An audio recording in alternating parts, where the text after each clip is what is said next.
Good afternoon. Ladies and gentlemen, boys and girls, children of all ages, welcome to Duffers Review, the 19th hole. This is Duffer 1 in the house, getting ready to talk golf and everything golf related and what's going on in this week in golf. So, with that being said, let's get things kicked off. As always, this is the 19th hole. So, cheers up to all the Duffers out there. There you go. It's a dumbass. It's the ice cube that's making it.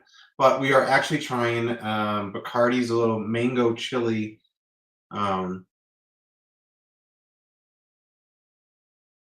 rum with ooh, that's good. That's one pikey good right there. Check out my boy. He's good. Mm. Yes, cheers up. Let's do it. All right, this week in golf. Apologize, I've been out sick. Almost, I feel like it's a month now. Getting old and getting sick is brutal. It's not even like I do everything I can to try to prevent getting sick and getting under the weather. I got to start literally tomorrow back in the gym. And I feel like it's just like it's rolling back to day one. Like all the progress and everything from keeping a steady workout regimen in place and stuff is gone. It's starting right back at zero. I don't know if you can hear that. That wheeze there is still there. So I'm getting on the bike tomorrow morning to try to fight through that and push through that, break up whatever is possibly left and get past this sickness. Because the temperature here in Arizona is already broken into the 90s. So being sick and in the 90s is horrible. Not worth it. Not something that you want to, have to deal and banter with. Shout out to Greg at the Pinehurst Six. They're in their final run to do their big trip. But Greg, literally, he did it day one. And I'm here today in Duffers Review to talk about golf apparel. Has it gotten out of control? Have we set a stage for everyone's now competing with everybody, just trying to be a few cents cheaper here or there, talking about golf apparel and everything in its environment. I do have a few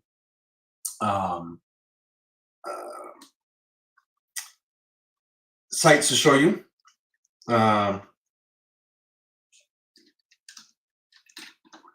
That we're going to talk about different golf apparel and stuff of that nature. And get into what possibilities we have. There you go. It's black over here to say. Because it's been interesting to see with the release. So you guys always know I talk Tiger Woods. So what's starting the brush of this, I guess you would say, is Tiger finally he announced, a month or so ago, before the Masters and everything, his new line of clothes, Sunday Red. Everyone was trying to sneak peek. He wore it obviously at the Masters. Excuse me. Very, very sorry.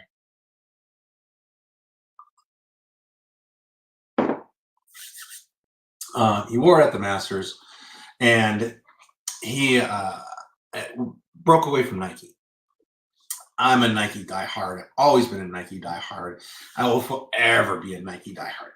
But when it comes to golf, their polos were always pretty, simple. I'm wearing one now, just blue, with the swoosh. And it is unique to say that Tiger separating left a lot of questions up in the air. Also, Charlie didn't sign. Charlie's not, repping Sunday Red. So this is a very, very unique and twist, to what's, bound to unfold. I think his and Rory's league, and I think there's going to be a chance that he ends up branding some other golfers. I think somebody outside of Tiger will eventually be wearing Sunday Red. But I think even when Tiger was at Nike, I thought some of Tiger's apparel was a little steep, so it was a little crazy with that. Joining me today, as always, and love having him on board with me, and he's finally in the media room. I'm going to bring him on the stage here so we can get his insight as well, because not only that, he's launched his own brand as well. And with that being said, let's bring in the man, the myth himself. Derek Thompson from the Pick'em Pros is joining us today. Derek, whoa, what's going on, my man? How you doing? Doing good. It's just starting the breakdown of getting over a cold. I managed to survive it and not bring it to North Carolina this year. So it still managed to find me. I thought I got away from it and like that. And then we're talking apparel today. We're talking Tiger Woods dropped, his Sunday Red officially yesterday. And it's sold out. I heard a bunch of, like everything sold out. But we talked about this once before. And now that it's actually here, the website's here, the clothes are actually here, and people can buy it, I'm not sold, man. I'm really and me, I'm a Tiger fan. I want to support him, any way I possibly can, but I don't know. I feel like this is an attempt to pay for his kids to go to college, and since his what do you call it, TGR, stadium burnt down or whatever. Oh yeah. Like I feel like this is to make up for the having to rebuild from square one or something, because the prices are steep. Man. Have you had a chance to go to the website yet? No, I saw some of the early stuff, but I haven't seen the most recent. Hey, can you hang just one second? Do it real quick. I got you. Okay. While the master in command there puts up some details and behind the scene, I'm showing you guys all Tiger Woods Sunday Red. So here's the account. I haven't even created an account because I know if I do, accidentally stuff's going to fall into the cart, and then all of a sudden I'm going to end up with some of this stuff, and I just I'm not sold. I am just not sold. Like, I didn't $85 for a long sleeve t-shirt, $120 for a polo, right? A white polo, and is off, like, this is not even like red. This is like fuchsia or something like that. He doesn't even have his red available yet. Sunday Red, and you can't get red. The pants. I mean, this looks like straight up khakis from Old Navy. Like, it doesn't. I'm just not seeing it. Like 3D knit polos versus the Puco. I don't. I'm not. I don't know. And this is really tough because I'm a Tiger fan. A hat, $50 for a hat. Come on, Tiger. This is I think absolutely crazy. And I know there's diehard fans that are going to go get this, and continue to build the legacy of Tiger's footprint above and beyond. Looks like the man is back and ready to rock. I don't know, Derek. I mean, look at $120 for a polo.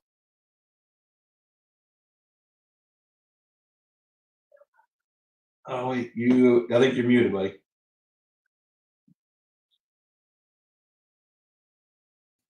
Oh, sorry about that. There you go. Yeah, so 120 is ridiculous for the shirt. Now the hat depends on, so I've got to see all the placements, because I know with all it's a snapback. He's getting a super different deal. Are there any other areas where there's lettering outside of the front, and then it looks like there's something right there on the side, maybe? So like, here, so Sunday red. Okay. This is it. You're getting Sunday red. Okay. You're getting a Yeah. raised, That's semi-raised, Simba uh-huh. from Lion King here, Yeah. but it's a snapback. Yeah. Like if this was a fitted hat, like maybe, you know what I mean? Mhm. Like maybe, but a snapback. Yeah. And here's what's sad. Look, they're already regular and extra XXL are already sold out. Not even available. Extra small is only available. Yeah. You've Like, got the diehards that are gonna buy it. And then, a lot of people think that, the higher you charge, the better quality, the more exclusive it is, and so it's the name of the he game. was on Jimmy Fallon this week, and Mhm. they talked about it, and they were like, "Oh, this is a premium weave, ultra performance, material," and Right. I'm like, I'm not seeing it. And to make matters worse, Tiger's not even like you would think Tiger would be the Yeah. model. Yeah, that's a great point. Yeah, the fact that you don't even see them, and then, okay, let's address the elephant in the room. Tiger, you're not Tiger anymore. A You know what I hundred mean? percent, Right. 100%. And this is God. This is what's killing me because it's like Right. I'm trying so hard. Like I am such a Mm, diehard Tiger fan. The yep, me reason too. why I ever got into golf, like I mean, and we talked about this last week. Right. He brought a different level of excitement to golf. Yes. Even rolling him around in the wheelchair he's in, PGA overplays. Let's go to Tiger. Let's go to Tiger. Yep. Let's go to Yep. Tiger. And you're They like, dude, he do. just put a triple bogey up. Like, what do Right. you like? Seriously, we're going to Tiger for this? Like, Right. I'm a Mm, Tiger fan, yeah. but this, Yeah. Yeah. I don't know. It's, just playing It's off more than a the shirt; it's a mindset. Yeah, obviously he's like I feel like he's trying to. He already has a legacy, but I feel like he's trying to end it on his own Mhm. accord. Yeah. SDR. Like Yeah.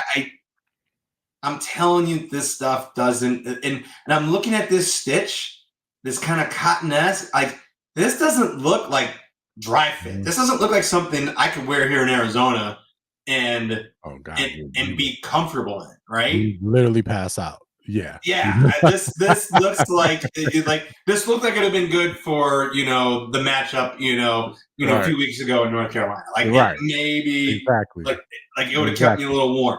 And Exactly. I mean, and for Tigers, play right now, $120. Like this is 120, 150, like Mhm. 135. This is crazy. A hoodie, $200 for a hoodie. Man. Yeah. And, I would have liked to have seen this, like, in his heyday. You know what I mean? Could you imagine if you would have broken out and said, "You know what? I'm starting my own line." So Oh my here's god. what's unique. So I mean, technically he does. It's the TW. Like I mean, and I got 100 of them. It's the Mhm. TW, Tiger Woods, right? It's just initials. Had he like wanted to revamp, I mean, and I get it. And here's the sad part: is I think the TW is going to go down in history, just like Junkman.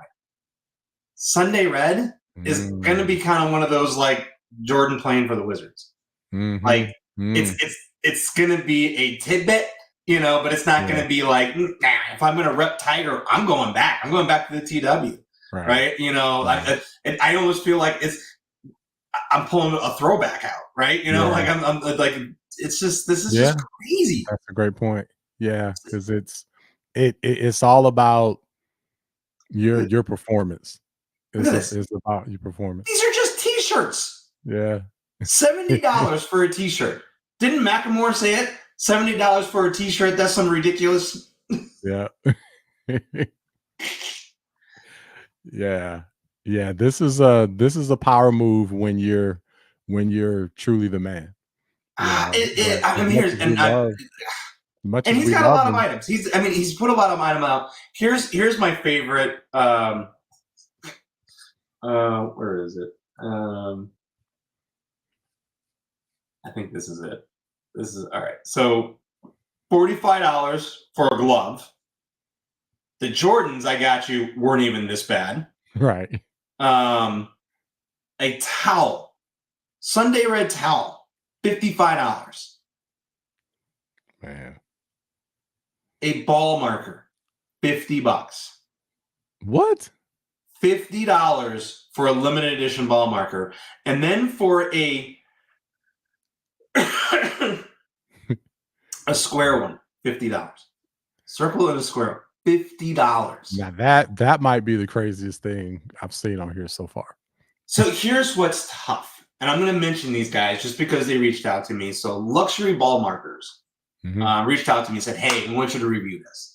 And I was like, "All right, cool. Looks cool. It's a circle ball marker." And the premise of it was they were like timepieces. It was the face of a Rolex, a face of a Citizen watch, right? And it was just the face. And I was like, "Oh, that's kind of cool." I went in, I saw the price, and I was like, "You're out of your mind." I was like, "It's a ball marker, bro. Like, this is Right. no, absolutely not." And I'm looking at this and going, I can go get stickers made and put it on a poker chip and have the same thing. Yeah. Yeah. Like, it is crazy. Yeah. So, and here's the comparison of it. So, Charlie isn't repping Dad's brand. Charlie signed with Grayson.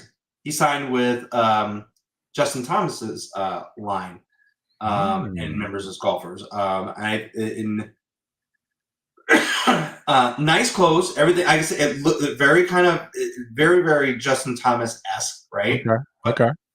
But let's go to the comparison, right? You Yeah. know, Check men's that out. polo shirts, 118. Man. Like this is some craziness right here. You know what I mean? Like, this is like, I can't get behind this. And here's the sad part is they're okay, but I feel like this is almost like these are almost dress up for work type of polos, like not necessarily golfing polos. Yeah. You know what I mean? Like, I almost feel like this is, oh, great, he's going to show up and put a little blazer over it, and you're going to work in this polo, right? Right. It does have that vibe for sure. Right. This doesn't. I wouldn't go through this lineup right here and go, "Yep, I'm going to rock this at the golf course." Yeah. Right. Yeah. If I am, and I'm being fair, I'm rocking pins and aces. Right. These are the ones I wear the most of. I have a ton of pins and aces, and they're coming in. And in all fairness, they up their prices. They're up to 70. Yeah. But this is, to me, this is golf course. This is dry wicking. This is very, very light. I can wear these almost anywhere. Very, very fashionable. 101 different options. I mean, pins and aces, they're doing it. The Cabo Colada, one of my favorites. I have this in like all their colors. And this is a golf. This is and I think golf prices still a little high. I think a little high. Right. But a pullover 90 versus 200. Yeah. Right. I mean, I'm still on the fence. I don't know if I'd pay a 90 for a hoodie. Bad Birdie, right? Everyone's seen Bad Birdie out there. They're coming in at 78, just slightly higher than Pins and Aces. Right. Their hats are at 38. Now, hat wise, $35 and below is the range, I think, for a golf hat. I think it's a solid price point for a hat, $35 and below, right? Anything above that, you're really got to be like, I'm in love with that brand, or I really, really want that design or saying that's on the hat. You know what I mean? Yeah, or it's got a bunch of extra, stuff on it. So, because like there's a few that are like, I think these guys have it. So Bogey Brothers, another collection that I have in the closet. I actually, excuse me, from a Duffers standpoint, I love these shirts. I think these scream Duffers. Yeah. And the reason being is, let me show you. So here are the hats I was talking about. I love Cart Girls, Natural Slice. Oh, gosh. Those are funny enough sayings that I'll like, okay, you might get me Yeah. for $40, right? Yeah. You might get Yeah. me for a little bit more, right? Uh-huh. But here's, where is it? Polos. All right, we'll go to polos. Here's what I like about Bogey Brothers that people don't realize. I have this one. I've rocked it at many tournaments, and up from a distance, nice purple, whatever, right? But if you look closer, those are bikinis on women's butts. That makes the design of the shirt. Love it. Wow. And Right? how much Exactly. You didn't even realize that, right? Until I just pointed it out. Yeah, I did not realize that. And how much I can't see the price. Is it $69.95, $70. Okay. So right in there, this one's middle fingers, blue shirt, nice, just little subtlety, right? This one here, like this is, I look at this and think of the Jordans that you used to love, The Rock. What were they? Not the ones, but the ones that came right after. And then he went and put the this print on the back of the shoe, on the heel. Oh, the fours? I think the fours, yeah. Fours, yeah. And it became a staple. It became one of the little symbols that and a good pair of Jordans. And when he starts rocking I fell right out of the thing. But if you look closer, titties, boobs, that booty, those are all hidden words inside the shirt. Right. Like, it's great. I mean, so these to me scream Duffer, ass man, right? That's Duffer. Tequila, like, and it's all subtle, right? It still looks very, very nice from a distance. It's not until somebody gets up close and it's kind of like, oh, wait, what? Natural Slice, Mustache Ride. I mean, come on, like this screams Duffer, amateur golfers all day long, out there. And of course, to me, Bogey Brothers and Pins and Aces are my top two collections I go to start especially when we're putting tournaments together and we're trying to match everybody. This is where I go and get everyone's outfits and stuff from. I mean, look at this Mardi Gras. It's on point. A little bit, and here's what's unique. So I think back to Tiger here. Sunday Red is trying to put themselves in a kind of a PGA level collection, right? Bad Birdie, Bogey Brothers, Pins and Aces are the amateur golfers, right? Like there's your amateur level of shirts and stuff. You're almost guaranteed to never see any of those shirts probably on tour, right? What's the tour level shirt? Grayson, Nike, Callaway, Adidas, right? You're gonna have those. So now I feel like Tiger's trying to hey, I'm the pro golfer, so I got to put it in that level. Yeah. Then you've got, I wear them in all my outfits. I love this is Black Clover. I wanted their polos. Hold on here, let me men's polos. 79, 95, 79, right? 80. So they're just like $10 higher than Pins and Aces and Bogey Brothers. Yeah. And here's the thing. I think, because I have two of these, I think these are very, very well put together polos. The material is great. They have a good weight to them. Pins and Aces, Bad Birdies, they're very, very thin, but I think they're definitely golfer shirts, right? Like if you're going to be out sweating, you want something light and airy on. Here, they're like one level up. They are dry wicking. The material is dry wicking, but they're just a little bit heavier, which also puts them into a very again, a work polo. This kind of goes up against Grayson, right? Some halfway decent designs. This is kind of like, hey, you just got invited out to the country club. Let me go grab my, BC lineup because they're still, stylish, but at the same point in time, they're not, over crazy, color standpoint, right? Very, very simple, very basic ass, but again, $80. I'm not going to pay $85 for a white polo. I'm going to go grab a Nike for $35 at the, at the outlet store, right? For a plain colored polo. Yeah. Right. Yeah. that's just me and the Duffer perspective. You know what I'm saying? You want Yeah. to get a little bit more. Hey, we're getting into designs and stuff like this, or we're getting ready to go to Cabo. All right, yeah, I might pay a little bit more, right? Right. Yeah. But Yeah. I think the Sunday Red. And here's what's hard because somebody's gonna, and I think you kind of even put the point to it. It's Tiger Woods, right? Mm-hmm. He could step into this arena at these price points, and here's what's kind of unique. And I think kind of to your point, it's he did 27 years with Nike under TW. Okay. That's where the legacy's at.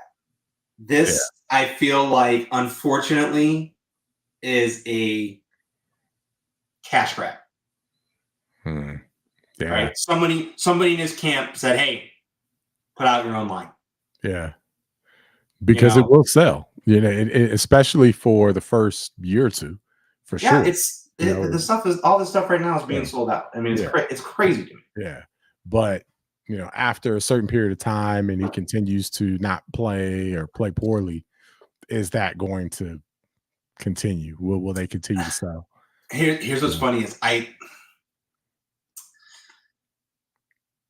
wish Tiger was a little bit more like TV friendly, like like personable to like you actually get excited to have a conversation. Right. Because he's so dry Yeah. and or very methodical in how he responds to a lot of questions and stuff. Mm-hmm. He comes off very, very stoic. He comes off very, like hey, I'm Tiger Woods. I don't know if there's a post Tiger Woods world. You know what I mean? Like No. I don't see him coming out at TGR and being like, all right, ladies and gentlemen, welcome to the TGR. Me and Roy have put together. I don't see that out of Tiger. No. Right? Don't see that because his game made up for his personality, his attitude, his game covered all that up. So people didn't care because he was the best, not even close. But now, nah, he better turn into George Foreman. Well, and that's just it. I feel like he's doing it too late. Like, no one cares. Yeah. You know what I mean? It was Yes. I mean, even George Foreman isn't George Foreman anymore. You know what I mean? Like, nobody cares. Right. Yeah. That's what I said. This should have been done a while back. So this is what's very unique to me. So, and I'm gonna ask your perspective on this. Mm-hmm. Charlie Woods. All right. Yep. It's the story everybody wants. Right? The new legacy. Will he be able to walk in the shadow of his father? Yeah. I think what's unique is you have Miles, the other 15-year-old who's trying to qualify for the U.S. Open, came out, shot whatever on the Corn Ferry Tour. I'm like, uh-oh, you now have a Phil Mickelson to Charlie Woods, right? Right? You it's like, because the John Daly, his son's too old. It was like, dude, you're picking on. It's like me coming after Diego. Like, dude, you're too far apart. Right. But Miles and Charlie are right there. Uh-huh. All right. And my question for you is, in today's society, do you think they have a chance? Not Charlie. Not a chance in hell. No. Megastars kids never works. Never works. It's always the sidekick guys or the role players or whatever that have the kids that grow up to be, better than them or just as good. But the star players, no. For many reasons, no. Now, hey, what I like him to is there's two separate things. So it's not a shot or anything. Would I like Charlie to come up and take the world by storm and be great? Of course, we all would. How amazing would that be? So, one hand, I would love it to, but will it? No way in hell. So this is what it's really hard because I think Tiger himself knows that. Yeah. Right? And he's playing with Charlie as a father. And he's made it clear, like when Charlie asked him a question, obviously you saw him at the Masters. He was out there, learning stuff. Like he's getting an experience. I mean, he's coming out of, Camp Woods. Are you kidding me? Like if there's somebody who's got a chance, it's Charlie. Mm-hmm. He's coming out of the best camp possible for, to be a phenom golfer. Yep. Miles is not. So it's kind of like this kid is admiring, loves it. He says Tiger, is absolutely, what I'm saying? He knows the legacy that's in front of him, but he's playing out of different camp. He's playing out of pure joy right now. And there's a part of me where it's like, frick, let these kids just play. Yeah. I think we need to go back to the days of you don't get to declare for professional sports early. You don't get to come out of high school and jump into the NBA. You don't get earn it, get there, do the years of requirements, right? I don't care how phenom you think you are.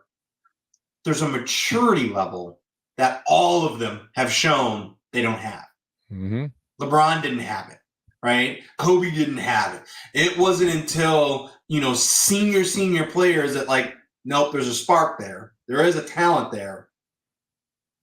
Stop being an idiot, right? Pull them aside. Like, hey, if you want to try to chase down the GOAT, you've got to train like a GOAT. You've got to put in the extra hours like a GOAT. You've got to, and all of them at some point have said it.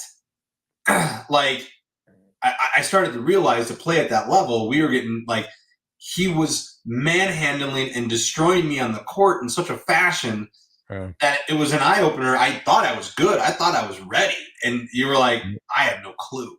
Right. Yeah. I think Tiger is training Charlie in the he got him a coach. He's got his own. Hey, that is your coach. That is who grills you. Do it again, whatever. Tiger is dad. He's caddying for him. You know what I mean? He's playing in a very, very unique position because I think he truly understands the weight that's in front of him. Now, and there's nothing. It's such a weird dynamic because when you see him playing the PNC Championship, and he's playing against JT, he's doing the same thing Tiger did, playing older, playing senior players, playing and learning everywhere he can. And he's got the genetics. He's got he's got it. His swing is almost identical. I think he's got it, but I don't know if he's got the testicular fortitude mentally to be able to attack the PGA, but also walk in the shadow of Tiger Woods. You know what I mean? I think that is the lookout, Yeah. And, to be, I'm gonna take it in another direction. It's kind of what you were saying as far as the testicular fortitude and whatnot. To be at that level, most times you got to be an asshole. True. Oh, you just hit the nail on the head. Everyone, we were just talking about this last week, and it was like, I said, the Tiger of today, I'd want to go play golf with. Right? And I feel like as a duffer, I could go play golf with him. Right? He's now let his guard down. He now jokes. He now smiles on the course. He has conversations on the course. Right?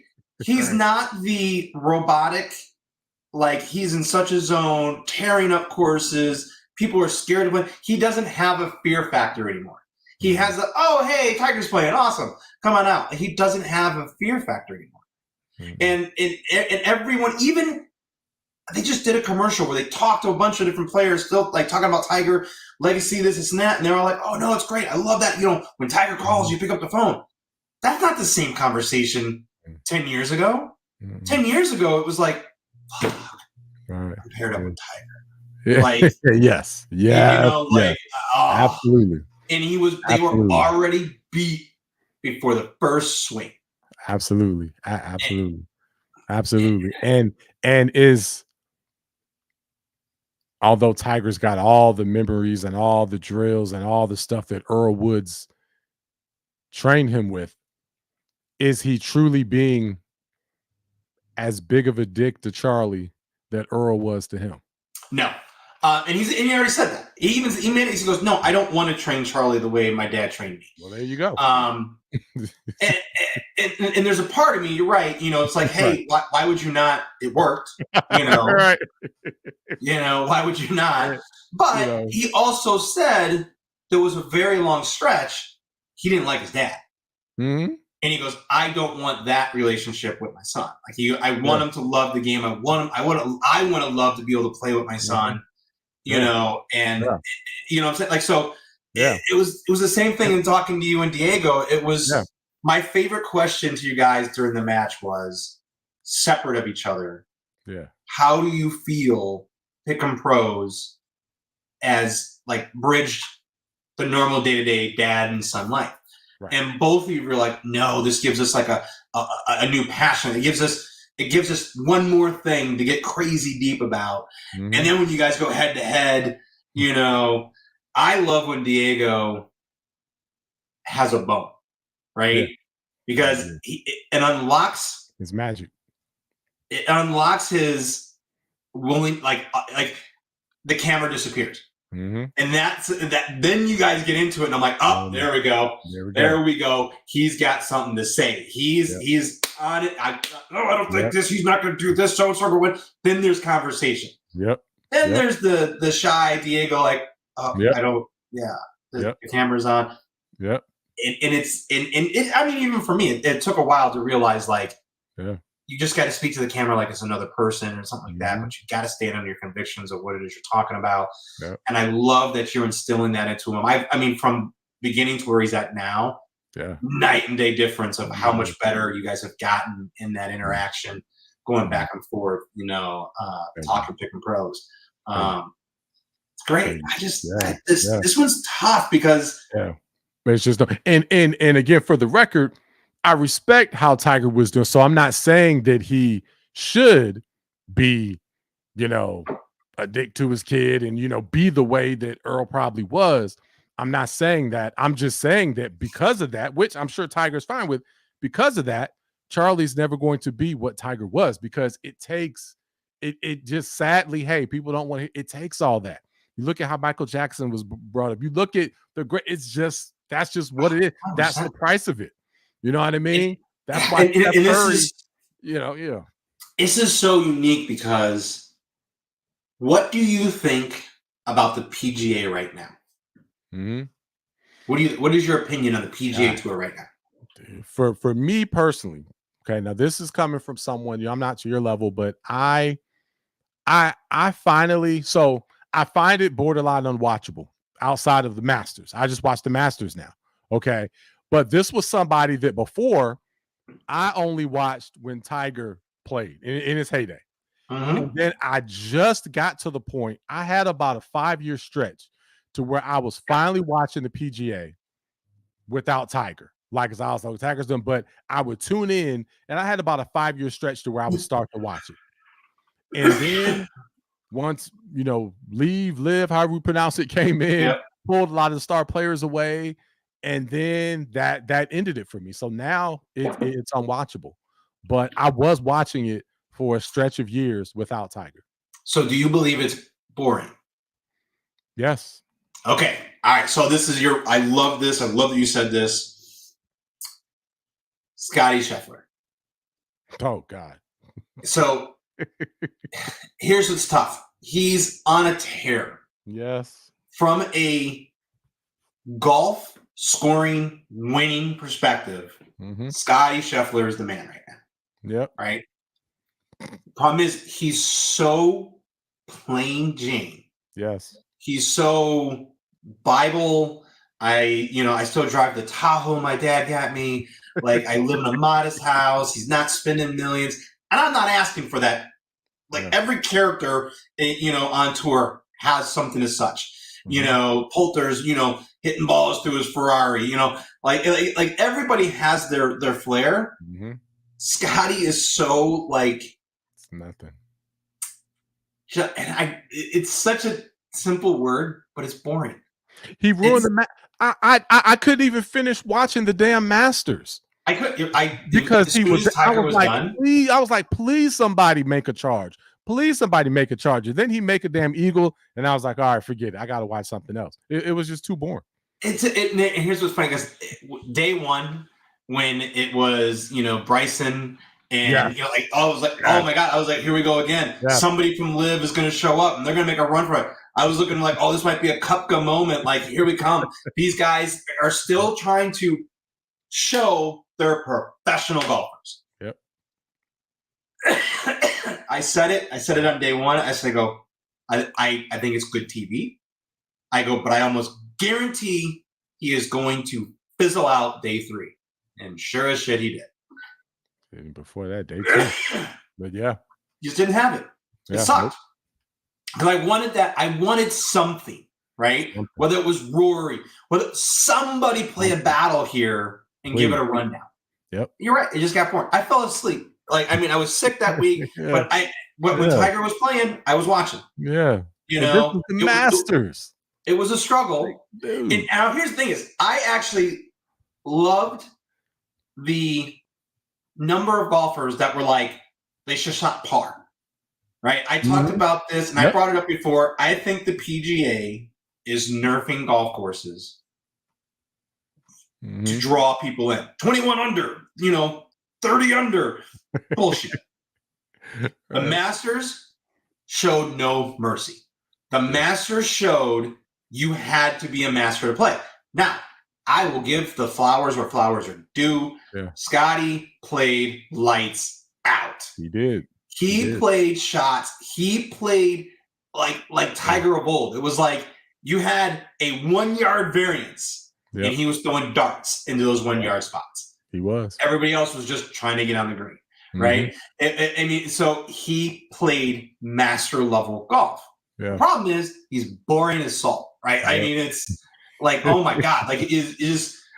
I was like, he's gonna run around. It's like you're awful. waiting for it, like watching his drive, going, fuck, I hope he breaks an ankle. Like that goofy step he does, like he's gonna twist his foot off or something. Let's do. It was, oh my God! And then the thing that was so aggravating was, then he would make a huge shot and then, you know, purposely not react at all because 100%. it would, you know, throw off his concentration and maybe make his heart rate possibly go up. And I'm like, that to me is what I said. I go, what makes watching Tiger so much fun is he is that robot.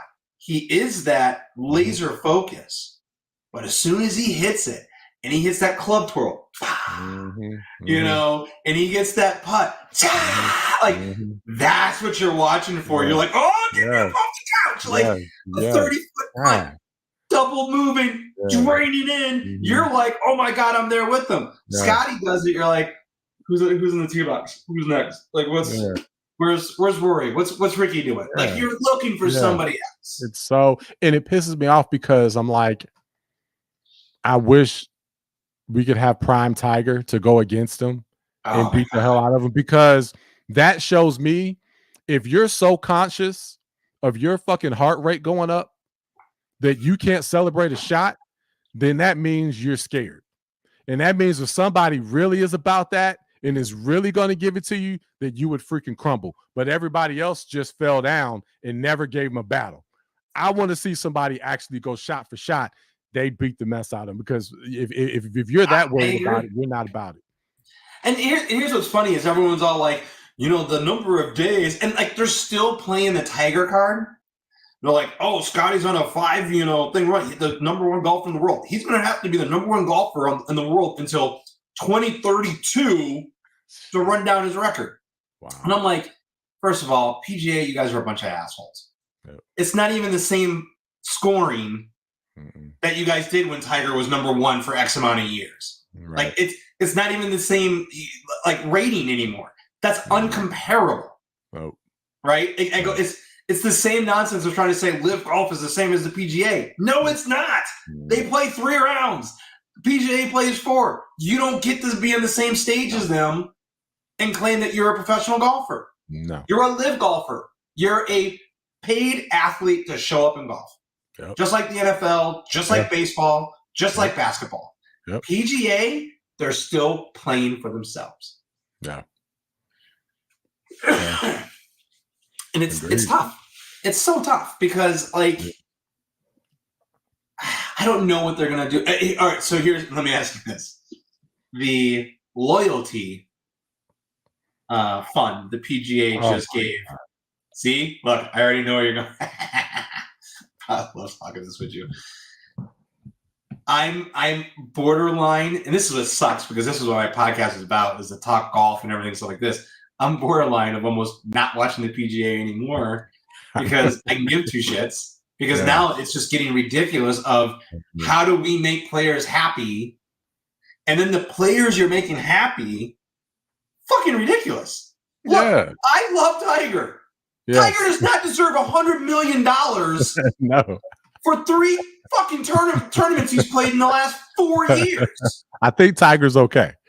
Like, are you shitting me?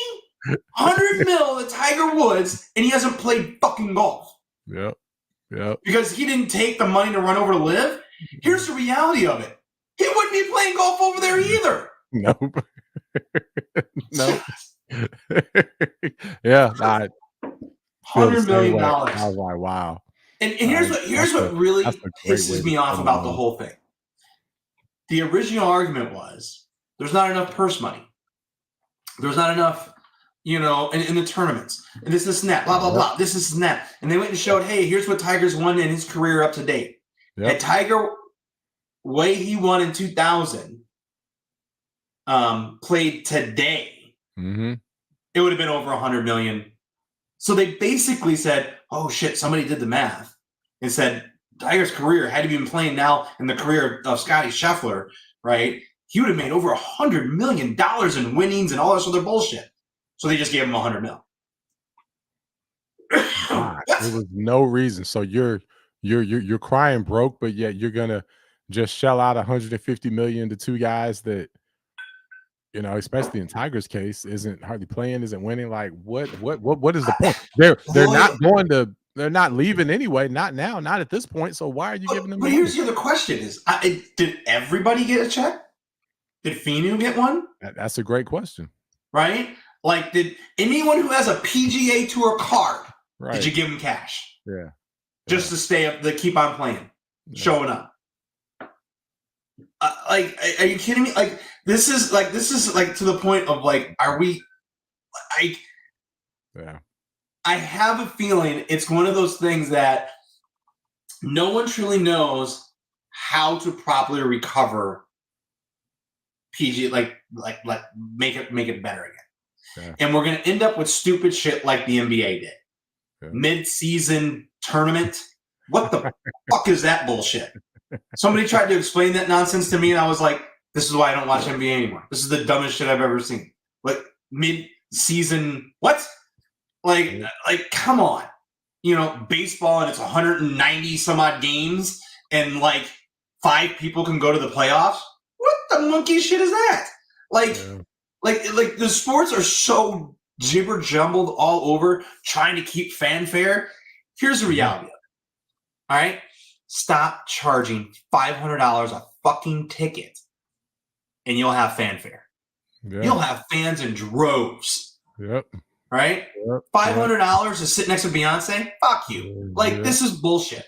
Like, tickets have gotten ridiculous. Yeah, they have. I haven't been. I used to go. I used to go to the NBA games. I used to, like, now, no way. Absolutely not. Like, we've just gotten so money hungry. Yeah. And here's the truth be told.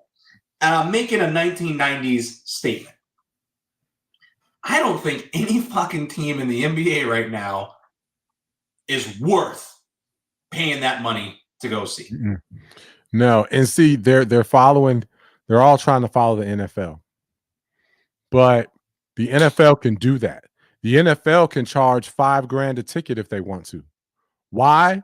Because there's only 17 games.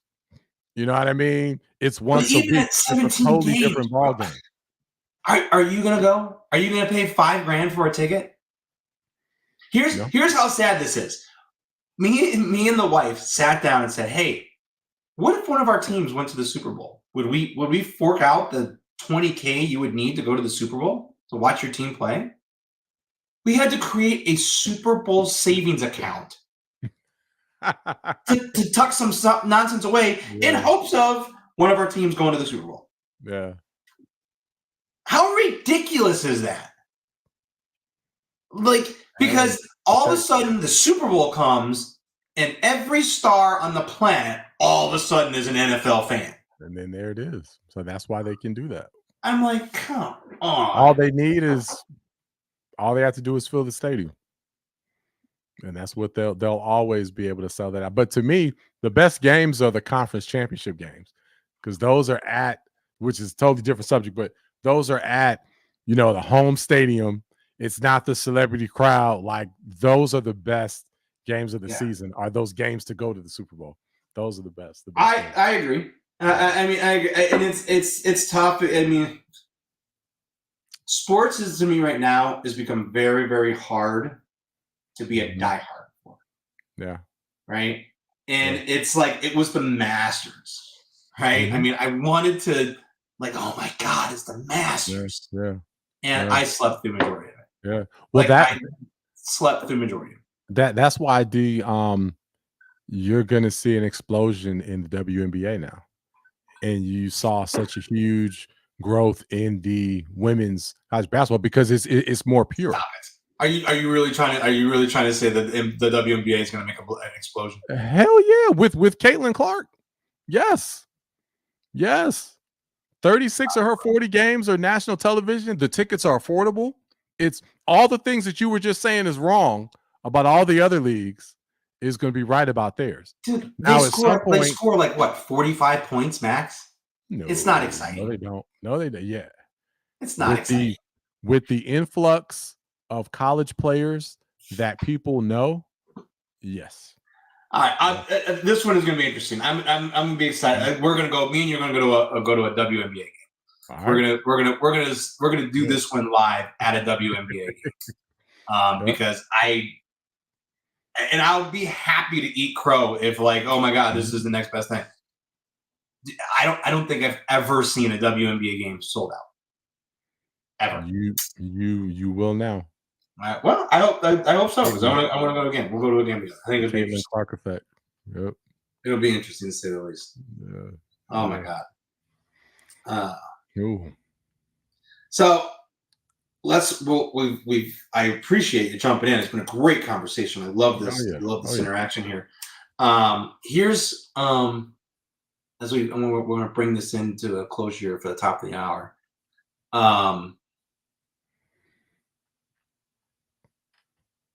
Do you think Charlie and or Miles qualify for the U.S. Open? Charlie, no. I don't know enough about Miles, so I don't know enough about him. I think he'd have a better chance. If anybody's going to qualify, it would be Miles. Really? You think so? Because Charlie can play. So there's. Oh yeah, he can play. Here's the thing: I think Charlie can play. I think it's a story. Unfortunately, I think it's the story that PGA is trying to force. I think they need to just put him. They need to just put him. They need to let him play regardless. They don't even need to let him try out. It's just, hey, you're good. Well, that's what I'm saying. This is one of those. I think it's going to be almost forced. It's going to be you're going to hear some nonsense, at the tournament and be like, the cut line has been moved to +8. Then you're like, oh, and Miles and Charlie are both in as young amateurs. The fuck, I think but I think it's one of these things. It's a story they're bound to push. Mm-hmm. Everyone thought it was going to be Daly's kid versus Woods. They went, did their little Twitter battle, this and that, and it was too far. It was too far stretched. John Daly's kid doesn't have a shot. He's never gonna. He may get there again off of dad's namesake to play a few times, and then he's gonna blow up at a tournament and then he'll be old news.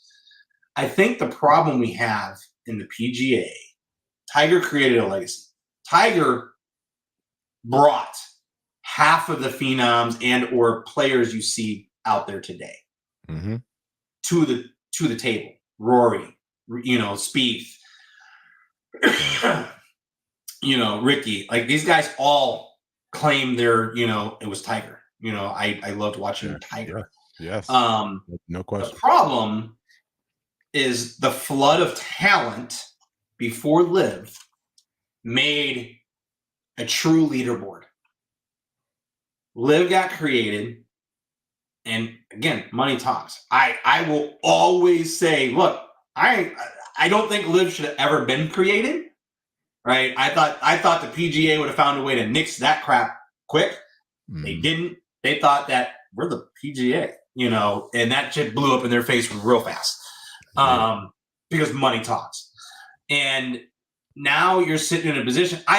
Oh my God, what's the commissioner's name? Oh man, I can't think of his name. I think he should be fired. I think he should be. He botched that whole deal pretty bad. Jay Monahan. I think this is the shadiest son of a bitch in golf. 100%. That guy is shady as shit. Did a deal, left for a medical whatever absence so he could disappear for all of his checks to clear, right? Put all this shit in his Cayman Islands accounts and then show back up and have to face the fire like, oh no, we shouldn't have done that. We should talk to everybody. Fuck you. Dude, that guy is shady as dirt. Like, could it be any more obvious? Oh my God. It's 18.6 million he made in 2022 just being the commissioner. The deal with the PIF or whatever put like a almost like over 100 mil or something in his back pocket. It's the most ridiculous. Like, talk to nobody. Just like it was like who, what, when, and where. And then the fact that it stands. What? Yeah. To me again. And I look at Rory and Tiger, all these guys when he first came back. No players, this and that. This guy, he did it wrong. This and that. Tiger, we're going to give you 100 mil. You know what? Jay's really trying to work his magic to make this thing work. Shut the fuck! Are you kidding me? Yeah, you guys are announcing this is how much it takes for me to shut up and change my story. That's it. That's all that is there. This is how much it's going to take for me to change my story. Yep. And it's nerve-wracking. Yeah. Absolutely nerve-wracking. Wow. Yeah, that's so clear. I mean, 100 because Tiger got 100 and then Rory get 50. What did they call it? Did they call it the PGA retention? Yeah. PGA retention fund. That's crazy.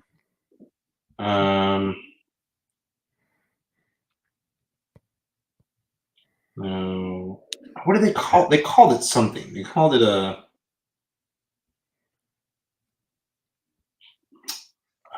like the incentive fund or something like that. But yeah, they're singing a entirely different tune now. By the fact that Tiger got his money, Rory got his money, and now it's like, hey, it's no big deal. But at the end of the day, the only way they can fix this is to somehow get everybody playing together again. And anything short of that is going to keep it. So here's what's funny. All right. And I don't know how true this is, but this is funny. Tiger Woods is set to receive an equity bonus right? In the regions of 100 million for staying on the PGA Tour rather than moving to Live Golf. 193 of the tour golfers will receive the payment, which is funded by the Strategic Sports Group, which has invested 1.5 billion into the tour. The Strategic Sports Group is owned by Biff.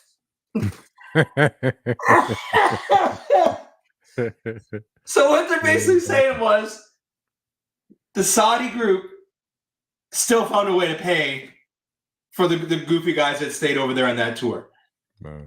Here's what I'm really, really hoping that happens is they all take their money. The contracts, Phil Mickelson signed the 5-year. They all signed like 5-year deals. Yeah. I think we're in year 3 of the 5-year deals or whatever. Is those deals run out and they don't know what to do after that. Because I can tell you right now, they're not going to re-sign Phil Mickelson for another $200 million. No. Right? The negotiation, they're not doing well. No. The one thing the PGA has done very, very well and very strategically is kept them off the air. You can only watch Live. Yes. Yes. So they've kept them off the air. No doubt. So, and then the fact that they're playing more than half of their tournaments overseas, so then you have the time difference and you're not watching it live. So that you're absolutely right. Absolutely right. But now they're big parties. They're treating them all like, Live is all, waste management, tournaments or whatever. But it is that is the biggest play they have going for them right now is to keep them off the air. Yeah. If they break through, right? And ESPN messes around with them every once in a while. They may make the top 10 because they did some super shot or something crazy enough. Was like, dude, we got to show this because it's going to be all over the internet regardless, right? They're making the top 10s, but they're not making fanfare. They're not making watch, across everything. I think it's kind of safe to say that I think we're bound to see something happen. Something major's got to change. I wouldn't be surprised if you see some union, like players union nonsense blow up out of the PGA. It's because here's the thing is it's one of the most like prestigious, you've got to earn it sports that is still on the, you got to earn your right to get here. Right. Everybody else, you got to earn it. You got to show, you got to play, but somebody's got to sign you. Yeah.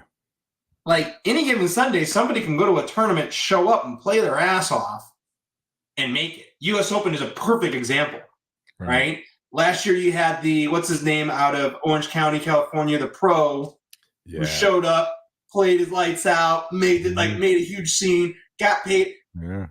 That's like showing up to a practice and catching, 2 long balls and be like, all right, we're going to suit you up for the game, in the NFL. Ain't going to happen, right? There isn't open tryouts in the NFL. Right. Like, it's called the UFL now, right? Yeah. That's the only way you're going to get your UFL, open tryout, Right. It's definitely unique. Man, craziness. Just the amount of shenanigans across the board. All right, fans, we've seen it. We've talked about it. Sunday Red, too expensive in my eyes. Till I could see it in a store somewhere, I can put my hands on it.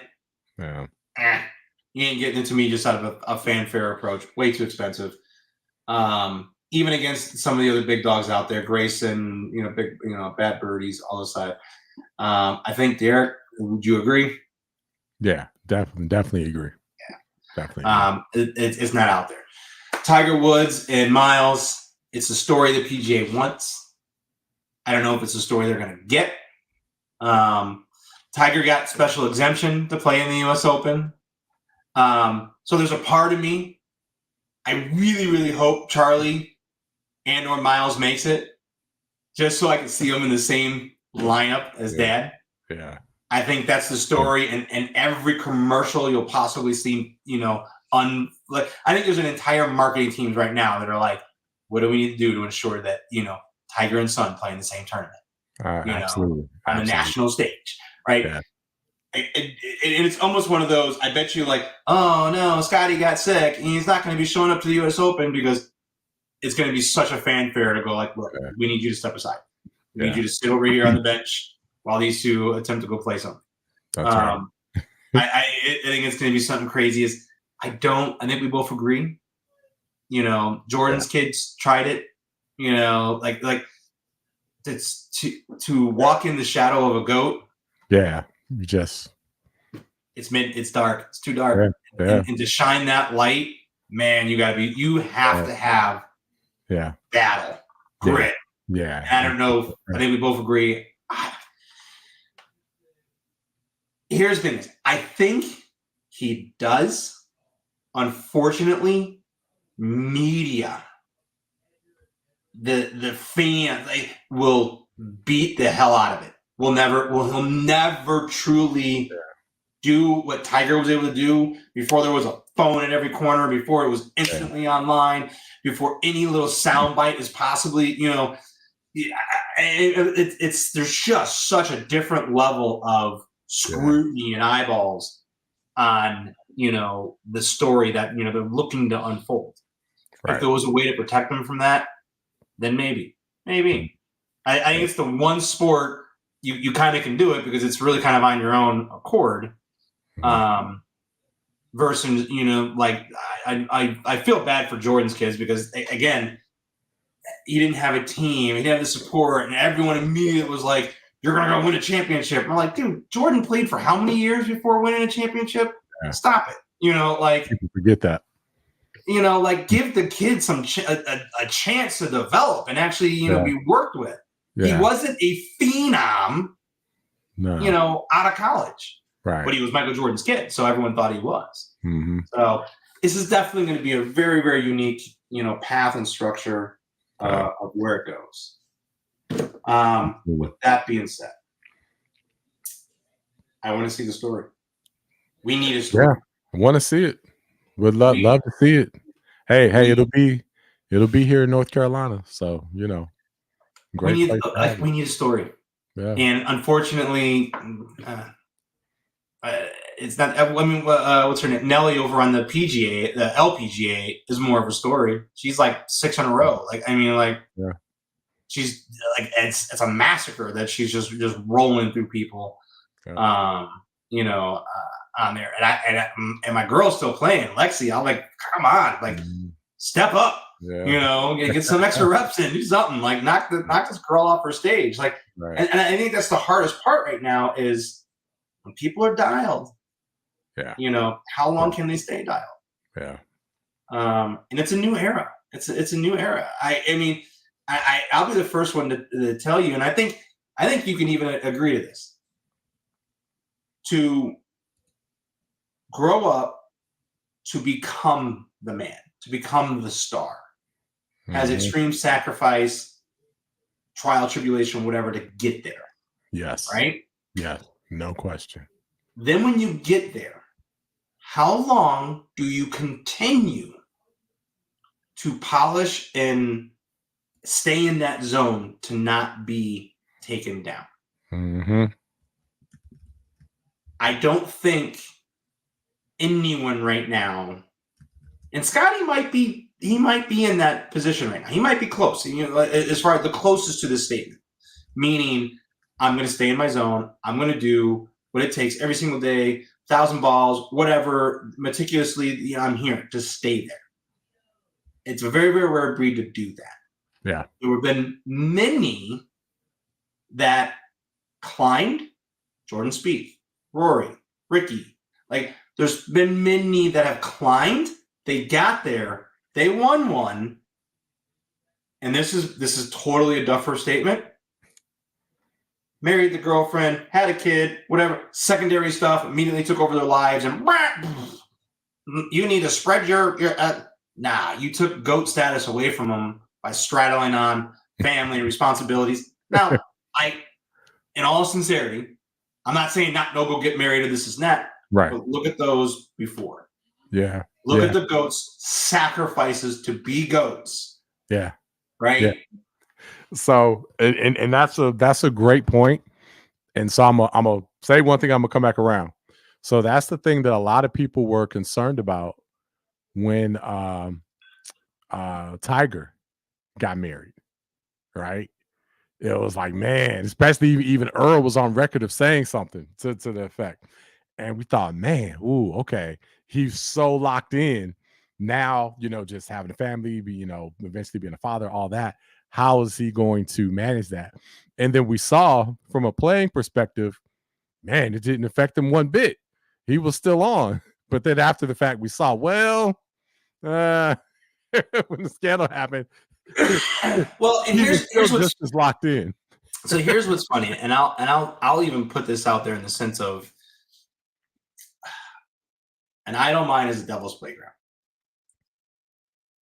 To this day, I think that was a staged marriage. I think it was the, hey Tiger, you gotta be wholesome. We gotta get you into, because he was still playing in a time where he wasn't even allowed at certain courses, right? And he broke down those barriers. He broke down the, okay, great, I get to play for this ABC tournament. You gotta let me on this course, but otherwise you wouldn't. He has those stories.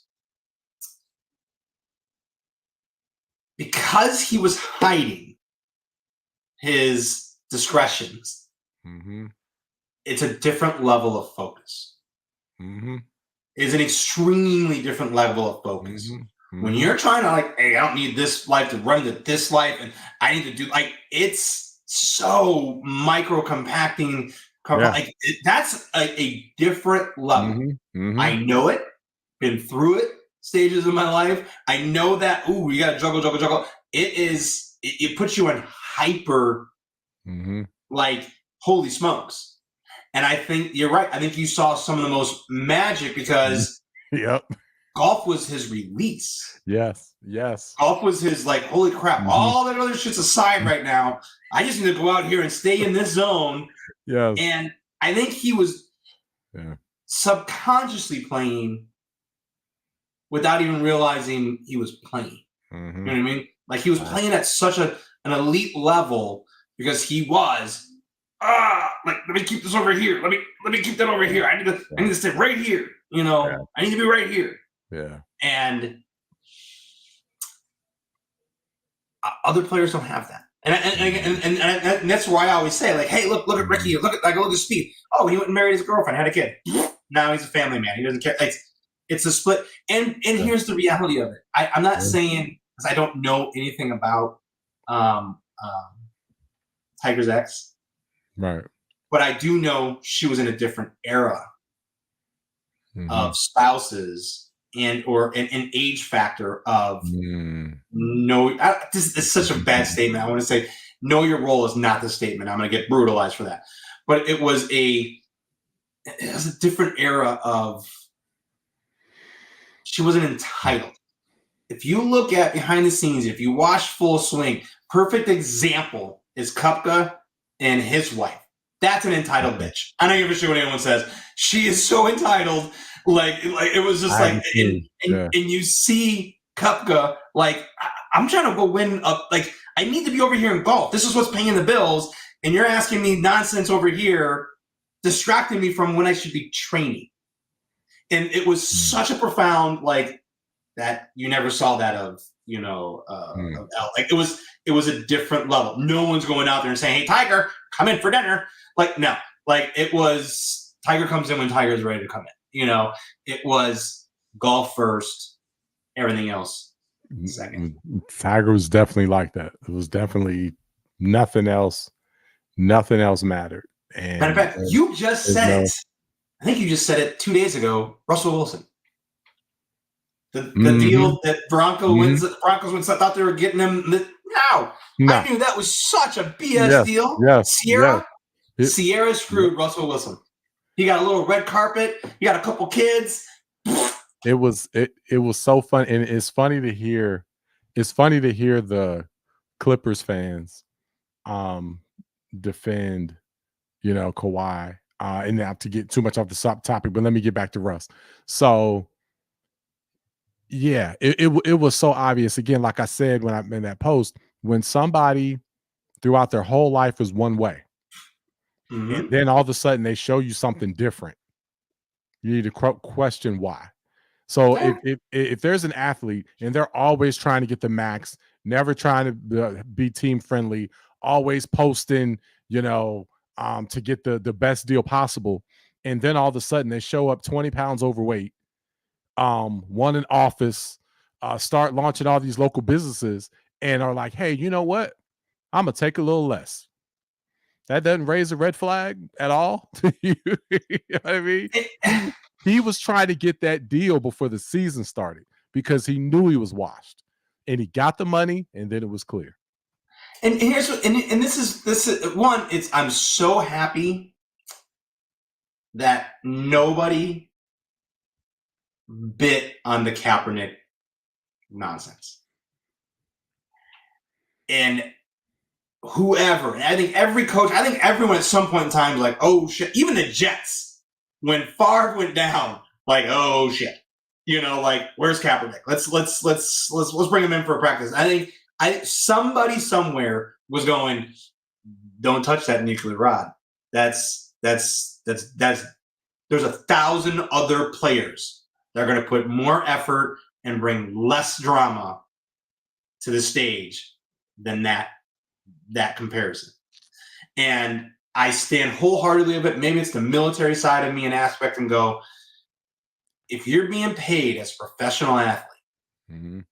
to show up and play, do your role, show up and come out and lead a team, and you decide to kneel and disrespect every fan and or people that have allowed you to even be there and try to play a political statement on this national stage of your job, you're right, you're actually been fired and never should have been rehired again. But the And I'll thing stand to about that 1,000% over. but the thing that a lot of people don't realize with that is that the reason Kaepernick kneeled was because a guy from the military told him he should kneel. Initially, he was sitting, and I'll send you the story. Send me the It, story because first of all, I would first of tell all, it that had I would be the first one to it, look up that military dude and be like, you're an asshole. but it had nothing. But let me explain it to you. It had nothing. We know the protest. The protest was not about the military for one, so it wasn't about the. I Right. mean, Right. but that's a different story. But he initially, when it started, he was sitting on the bench.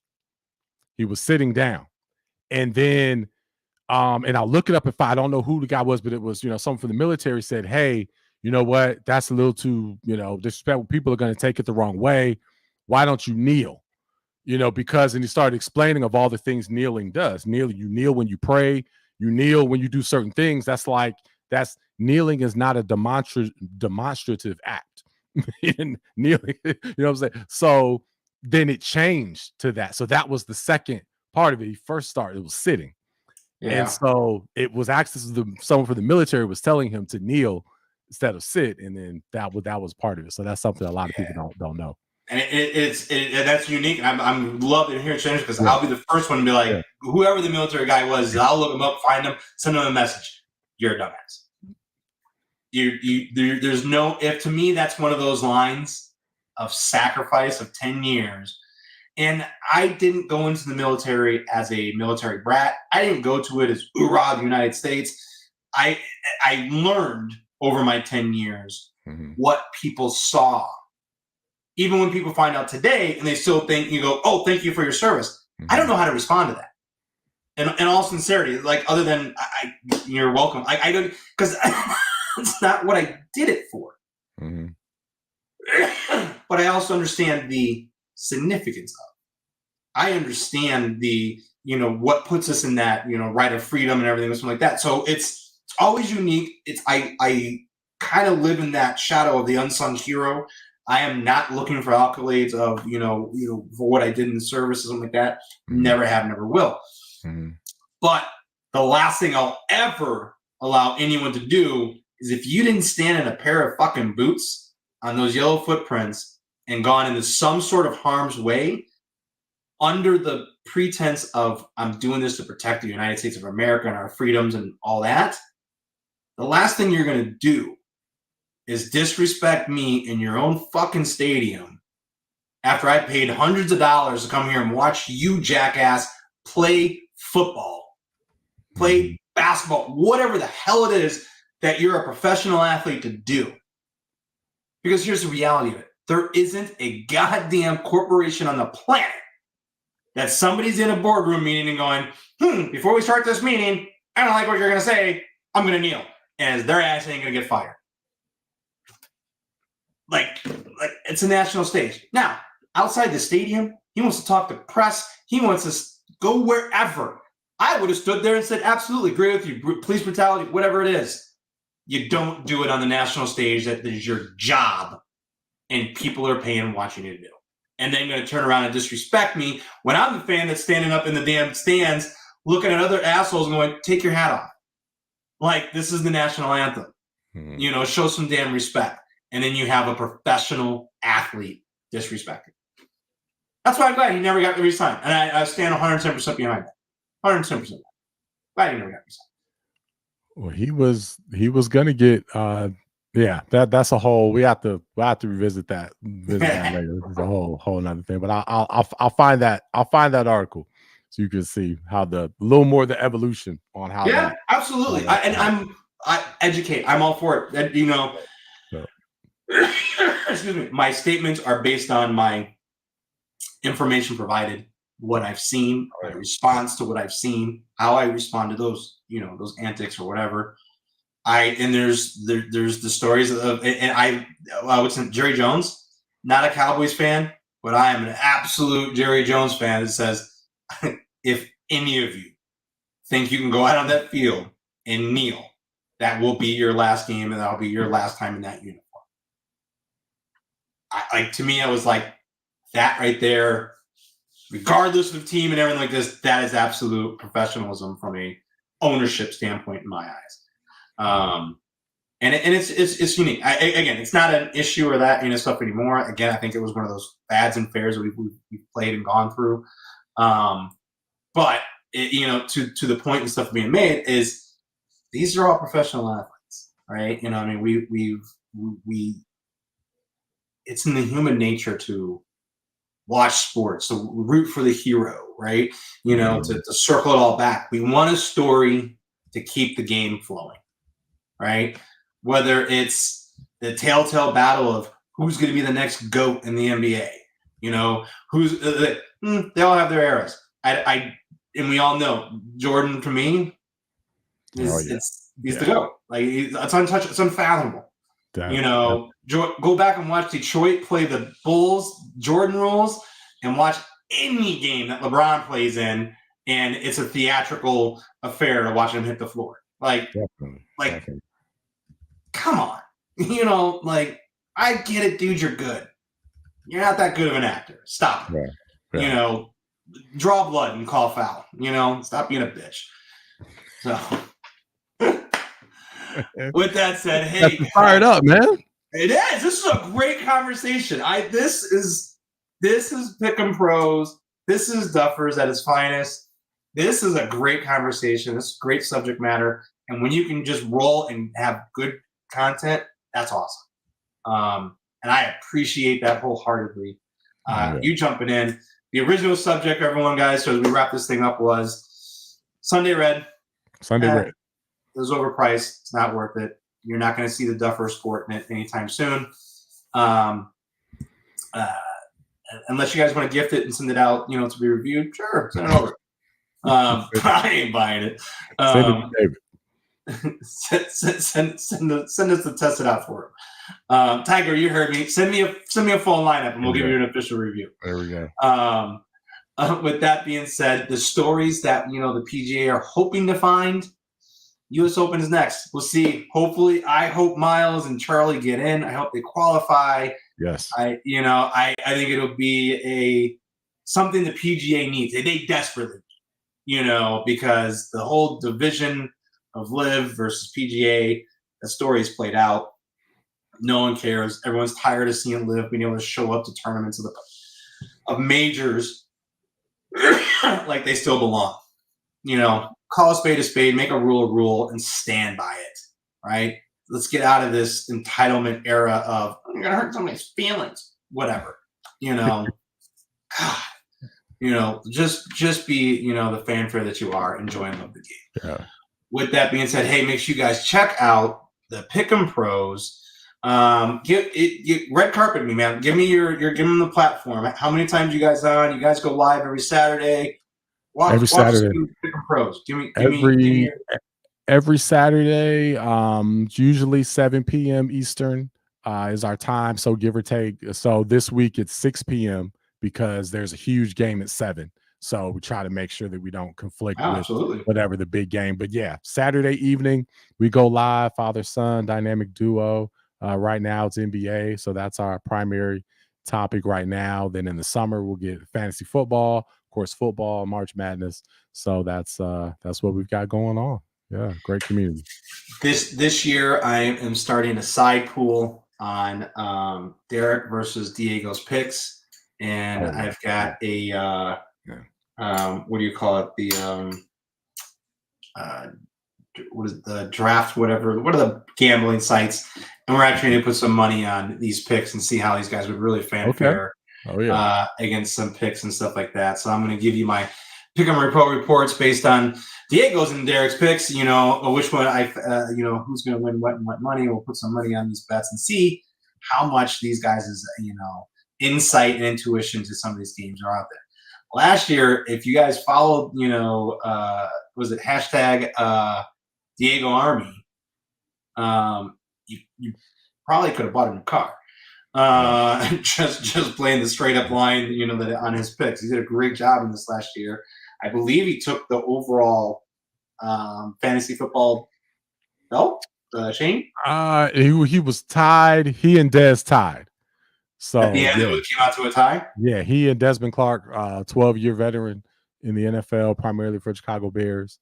They tied overall, but in the playoffs, Diego had the better playoff record. So that kind of gives Diego for the win. The title. So Des would have something to say about that, but yeah. Make sure you guys like and subscribe. Get out there and see what these guys are talking about and chime in.